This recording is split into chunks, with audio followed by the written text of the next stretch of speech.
皆様こんにちは。ご無沙汰しております。かな書家の慶州です。5回目の配信になります。突然ですが、本日は私の決意をお話しいたします。実は先日、アメリカ在住の友人たちの言葉に胸を打たれました。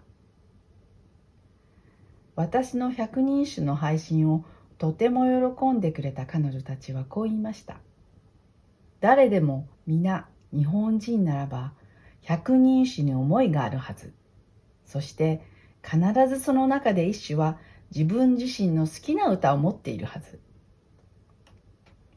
私はその歌を書いてくれることを心待ちにしている。そしてその中の一人から、だから百人一首すべてを書いてほしいと切望されました。遠い異国の地で暮らす彼女たちに日本人の魂を改めて教えてもらった気がいたしました。感動しました。私は彼女の言葉に背中を押され、あることを決心しました。それでは発表します。私はこれから百人一首をすべて書いていくことに挑戦しようと決心いたしました。皆様、どうぞよろしくお願いいたします。本日動画の後半には皆様にとって良いお話をさせていただこうと思っていますので、どうぞ最後までご覧くださいませ。では本日の歌3首を発表させていただきます。田子の浦に打ち入れてみれば白鯛の富士の高根に雪は降りつつ、山辺の赤人のお歌です。奥山にもみじ踏み分けなくしかの、声聞く時ぞ秋は悲しき、猿丸太夫のお歌です。かささぎの渡せる橋に置くし物、白木を見れば夜ぞ更けにける。中納言やかもちのお歌です。ではこの歌を、2首と1首に分けて2種類書いていきたいと思っております。それでは2首を1枚に書かせていただきたいと思います。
はい、それでは読んでいきたいと思います。田子の浦に打ち入れてみれば、白田への富士の高根に雪は降りつつ、奥山にもみじ踏み分け泣く鹿の声聞く時ぞ秋は悲しき、ということで、今回は2首書かせていただきました。この間ちょっと説明いたしましたが、念のためにちょっとお話ししますが、これは2首なので初めての形態になります。で、大きいというかスペースをたくさん取るところ、縦に細長くスペースを、横のスペースをあまり取らないところを作って、それぞれのバランスの調和を考えて書いてみました。空間の空きを以前お話したように三角形や細長い四角などで作っております。今回落下印を押すとなるとこの辺に押しますね。ということで2首書かせていただきました。この後もう1首書かせていただこうと思います。3首目、かささぎのお歌の方を書いていきたいと思います。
ということです。では読んでいきます。かささぎの渡せる橋に置くしもの、白きを見ればよぞふけにける。中納言やかもちのお歌になります。今回より3首書かせていただいています。100首まで気が遠くなるような挑戦ですので、つきましてはこの配信をお聞きの皆様にだけお話しします。これからご希望の歌を私のコメント欄のところにお知らせくだされば、優先的に先に書かせていただこうと考えました。せっかく生配信で書きますので、歌への思いなどもお知らせくだされば、それも踏まえて作品を書かせていただこうと思っています。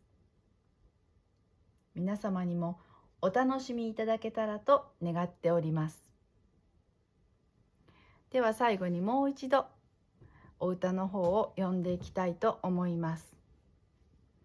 田子の浦に打ち入れてみれば白田への富士の高根に雪は降りつつ、奥山にもみじ踏み分け泣く鹿の声聞くときぞ秋は悲しき。かささぎの渡せる橋に置くしもの、白きを見ればよぞふけにける。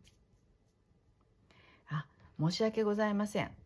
口語の方を忘れておりましたのでお話しさせていただこうと思います。この田子の浦にというのは4番になりますが、田子の浦の海岸に出てみると雪をかぶった真っ白な富士の山が見事に見えるが、その高い峰には今もしきりに雪が降り続いている。ああ、なんと素晴らしい景色なのだろう。というお歌になります。ここがそうですね。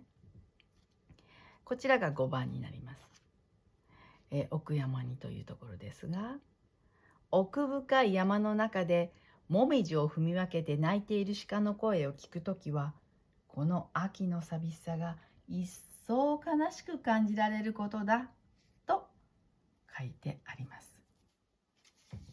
それから6番になります。かささぎの歌です。